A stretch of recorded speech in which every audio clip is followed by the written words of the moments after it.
Every shape in SmartDraw can store custom data fields with associated values. You decide what information matters for your project and enter the data needed. Add product names, descriptions, asset IDs, inspection dates, SKUs, cost, vendors, and other notes. If you already track products or equipment in spreadsheets, you don't have to start over. Import your spreadsheet and map rows directly to shapes in your drawing.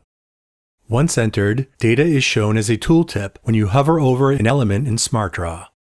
You can store a lot of information without cluttering up your floor plan and access it easily.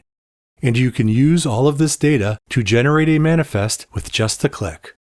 A manifest is a report that combines the data for all or just some selected shapes in a plan or diagram into a comprehensive inventory. This is really useful for floor plans to count the number of specific items like chairs, desks, cameras, computers, medical devices, and other equipment or furnishings. You can also get a list of equipment used for landscape design and irrigation plans like sprinklers. Or generate a list of all the components used in a network diagram like routers, servers, and switches. If you have retail store designs or planograms, you can track product codes and SKUs. This gives you an instant bill of materials you can use for estimates, purchasing, or to hand off to engineering. To generate a manifest in SmartDraw, first make sure you're in data mode by clicking on the data icon in the left bar. Next, click on Actions and choose Generate Manifest.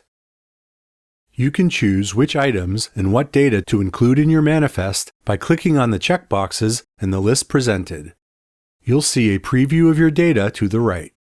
Once you're happy with your selection, you can choose to copy to clipboard, create table to build a table that will be inserted into your document, or save to file, which will export the information as a CSV file.